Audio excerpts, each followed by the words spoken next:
Prajwal pen drive ಹಂಚಿಕೆ ಪ್ರಕರಣಕ್ಕೆ ಸಂಬಂಧಪಟ್ಟಂತೆ ಎಸ್ಐಟಿ ಅಧಿಕಾರಿಗಳು ಇವತ್ತು ಇಬ್ಬರನ್ನ ಬಂಧಿಸಿದ್ದಾರೆ. ಕೋರ್ಟ್ಗೆ ಬಂದಿದ್ದ ಸಂದರ್ಭದಲ್ಲಿ ಇಬ್ಬರನ್ನ ಕೂಡ ಪೊಲೀಸರು ಲಾಕ್ ಮಾಡಿದ್ದಾರೆ.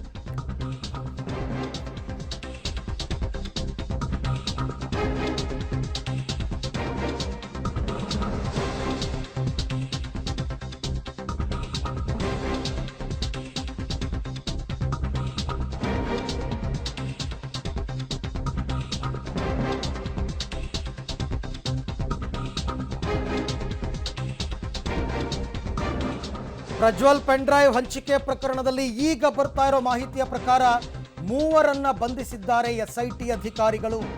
ಮೂವರು, ನವೀನ್ ಗೌಡ, ಚೇತನ್ ಹಾಗೂ ಶ್ಯಾಮ್ ಸುಂದರ್, 3 ಜನರನ್ನ ಅರೆಸ್ಟ್ ಮಾಡಿದ್ದಾರೆ. ಆರೋಪಿಗಳು ಹೈಕೋರ್ಟ್ಗೆ ಬಂದಿದ್ದ ವೇಳೆ ಲಾಕ್ ಆಗಿದ್ದಾರೆ.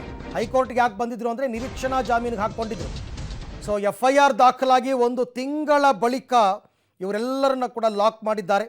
ನಿರೀಕ್ಷಣಾ ಜಾಮೀನಿಗೆ ಇವರು ಅರ್ಜಿಯನ್ನು ಸಲ್ಲಿಸಿಕೊಂಡಿದ್ದರು. ಹಾಸನ ಕೋರ್ಟ್ನಲ್ಲೇ ಸಲ್ಲಿಸಿದ್ರು. ಅಲ್ಲಿ ನಿರೀಕ್ಷಣಾ ಜಾಮೀನು ಅರ್ಜಿ ರದ್ದಾಗಿತ್ತು. ಹಾಗಾಗಿ ಅವರು ಹೈಕೋರ್ಟ್ ಮೊರೆ ಹೋಗಿದ್ದರು. ಹೈಕೋರ್ಟ್ಗೆ ಬಂದಂತಹ ಸಂದರ್ಭದಲ್ಲಿ SIT ಅಧಿಕಾರಿಗಳು ಒಟ್ಟು 3 ಜನರನ್ನ ಬಂಧಿಸಿದ್ದಾರೆ. ನವೀನ್ ಗೌಡ ಮತ್ತು ಚೇತನ್. ಈ ನವೀನ್ ಗೌಡ ಫೇಸ್ಬುಕ್ಕಲ್ಲಿ ಆಗಾಗ್ಗೆ ಪೋಸ್ಟ್ ಹಾಕ್ತಾ ಇದ್ನಲ್ಲ, ಫಸ್ಟು ಇನ್ನು ಸ್ವಲ್ಪ ಹೊತ್ತಲ್ಲೇ ಪೆನ್ ಡ್ರೈವ್ ರಿಲೀಸ್ ಅಂತ ಹಾಕ್ಕೊಂಡಿದ್ನಲ್ಲ, ಅದೇ ನವೀನ್ ಗೌಡ ಮತ್ತು ಚೇತನ್ ಅಂತಕ್ಕಂಥ ಇನ್ನೊಬ್ಬ ವ್ಯಕ್ತಿ, ಮತ್ತೊಬ್ಬ, ಒಟ್ಟು 3 ಜನರನ್ನು ಈಗ ಪೊಲೀಸರು FIR ದಾಖಲಾದ 1 ತಿಂಗಳ ಬಳಿಕ ಅರೆಸ್ಟ್ ಮಾಡಿದ್ದಾರೆ. ಈ ಬಗ್ಗೆ ಮತ್ತಷ್ಟು ಮಾಹಿತಿ ನನ್ನ ಕೊಲೀಗ ಮುರಳೀಧರ್ ಅವರಿಂದ ಪಡ್ಕೊಳ್ಳೋಣ. ಮುರಳಿ, FIR ದಾಖಲಾಗಿ ಈ ವಿಚಾರದಲ್ಲಿ 1 ತಿಂಗಳಾಯ್ತು ಹೆಚ್ಚು ಕಡಿಮೆ. ಬಟ್ ಇವರನ್ನ ವಶಕ್ಕೆ ಪಡೆಯುವಲ್ಲಿ ಇವರೇನು ಅಬ್ಸ್ಕ್ಯಾನ್ ಕೂಡ ಆಗಿರಲಿಲ್ಲ. ತಡ ಮಾಡಿದ್ರ ಪೊಲೀಸರು ಅಂತ ಈ ಪ್ರಕರಣದಲ್ಲಿ?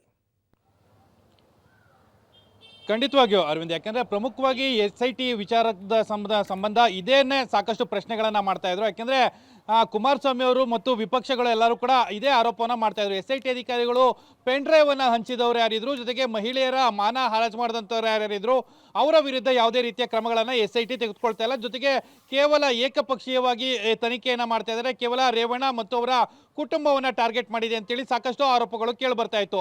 ಆದರೆ ಈ ಆರೋಪಿಗಳೇನಿದ್ರು, ಅಂದರೆ ಪೆನ್ ಡ್ರೈವ್ ಪ್ರಕರಣಕ್ಕೆ ಸಂಬಂಧಪಟ್ಟಂತೆ ಆರೋಪಿಗಳಿದ್ರು, ಅವರೆಲ್ಲರೂ ಕೂಡ ಹಾಸನದಲ್ಲಿ ನಿರೀಕ್ಷಣಾ ಜಾಮೀನಿಗೆ ಅರ್ಜಿಯನ್ನು ಸಲ್ಲಿಕೆಯನ್ನು ಮಾಡಿದ್ರು. ಅಲ್ಲಿ ನಿರೀಕ್ಷಣಾ ಜಾಮೀನು ಅರ್ಜಿ ವಜಾಗಿತ್ತು. ಇವತ್ತು ಹೈಕೋರ್ಟ್ನಲ್ಲಿ ನಿರೀಕ್ಷಣಾ ಜಾಮೀನ ಅರ್ಜಿ ವಿಚಾರಣೆ ಇತ್ತು. ಅರ್ಜಿ ವಿಚಾರಣೆ ಸಂದರ್ಭದಲ್ಲಿ ಯಾರು ಕೂಡ ವಿಚಾರಣೆಗೆ ಆ ಸಂದರ್ಭದಲ್ಲಿ ಬರೋಲ್ಲ. ಆದರೆ ಇವರು ಬಂಡಧೈರ್ಯವನ್ನು ಮಾಡಿ ಇವತ್ತು ಹೈಕೋರ್ಟ್ಗೆ ಬಂದಿದ್ರು, ವಿಚಾರಣೆಗೆ ಬಂದಿದ್ರು. ವಿಚಾರಣೆಯ ಸಂದರ್ಭದಲ್ಲಿ ಹೈಕೋರ್ಟ್ನಲ್ಲಿ ಮೊಕದ್ದಮೆಯನ್ನು ಹೂಡಿದ್ರು. ಅಂದರೆ ಚೇತನ್ ಇರ್ಬೋದು ಮತ್ತು ನವೀನ್ ಇರ್ಬೋದು, ಇವರಿಬ್ಬರು ಕೂಡ ಹೈಕೋರ್ಟ್ಗೆ ಬಂದಿದ್ರು. ಹೈಕೋರ್ಟ್ನ ವ್ಯಾಪ್ತಿ ಅಂದರೆ ಸುಪರ್ದಿ ಏನಿತ್ತು, ಸುಪರ್ದಿಯಿಂದ ಹೊರಬರೋದನ್ನೇ SIT ಅಧಿಕಾರಿಗಳು ಕಾಯ್ತಾ ಇದ್ರು. ಯಾಕೆಂದರೆ ನಿನ್ನೆಯಷ್ಟೇ SIT ಅಧಿಕಾರಿಗಳು ನವೀನ್ ಗೌಡ, ಚೇತನ್ ಜೊತೆ ಸೇರಿದಂತೆ 16 ಜನರಿಗೆ ನೋಟಿಸನ್ನು ಕೊಟ್ಟಿದ್ರು. ಅಂದರೆ ಇವತ್ತು ತುರ್ತಾಗಿ ವಿಚಾರಣೆಗೆ ಹಾಜರಾಗಬೇಕು ಅಂತೇಳಿ ಕೊಟ್ಟಿದ್ರು. ಆದರೆ ನೋಟಿಸ್ಗೆ ಯಾವುದೇ ರೀತಿಯ ಕ್ಯಾರೆ ಅಂದಿರಲಿಲ್ಲ. ಜೊತೆಗೆ 2:30 ಬಳಿಕ ವಿಚಾರಣೆಗೆ ಹಾಜರಾಗ್ತೀವಿ ಅನ್ನೋ ಒಂದು ಮಾಹಿತಿಯನ್ನು ಕೂಡ ಕೊಡ್ತಾ ಇದ್ರು. ಅಂದರೆ ಯಾವಾಗ ಹೈಕೋರ್ಟ್ನ ಸುಪರ್ದಿಯಿಂದ ಹೊರಗಡೆ ಬಂದ ತಕ್ಷಣ ಅವರನ್ನು ತಮ್ಮ ವಶಕ್ಕೆ SIT ಅಧಿಕಾರಿಗಳು ಪಡ್ಕೊಂಡಿರೋಂಥದ್ದು. ಈಗ ಅವರನ್ನು CID ಕಚೇರಿಯಿಂದ ಹಾಸನಕ್ಕೆ ಕರ್ಕೊಂಡು ಹೋಗ್ತಾ ಇದ್ದಾರೆ ಅನ್ನೋದ್ರ ಬಗ್ಗೆ ಕೂಡ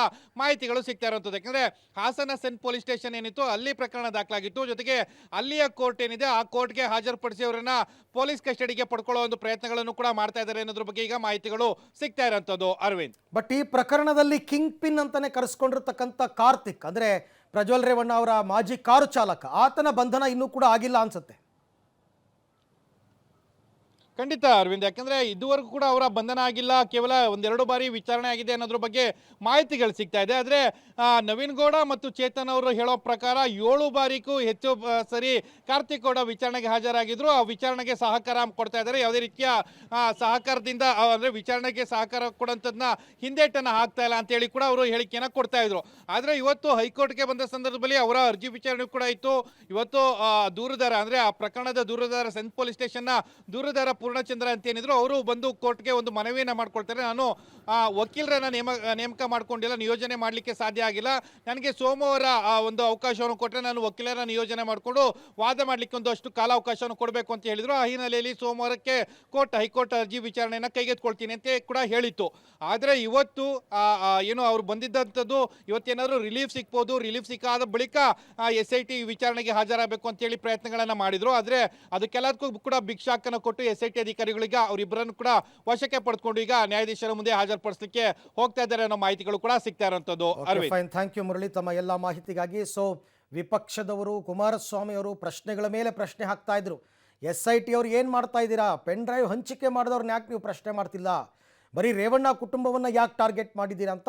ಆ ನಿಟ್ಟಿನಲ್ಲಿ SIT ಅವರು ಈಗ FIR ದಾಖಲಾಗಿ 1 ತಿಂಗಳ ಬಳಿಕ ಒಟ್ಟು 3 ಜನರನ್ನ ಈ ಪ್ರಕರಣದಲ್ಲಿ ಬಂಧಿಸಿದ್ದಾರೆ. ನವೀನ್ ಗೌಡ, ಚೇತನ್ ಮತ್ತು ಶ್ಯಾಮ್ ಸುಂದರ್ ಅಂತ 3 ಜನ. ಇವರೇ ಪೆನ್ ಡ್ರೈವನ್ನು ಹಾಸನದಾದ್ಯಂತ ಹಂಚಿದ್ದು ಅಂತಕ್ಕಂಥ ಆರೋಪ ಇವ್ರ ಮೇಲೆ ಇದೆ.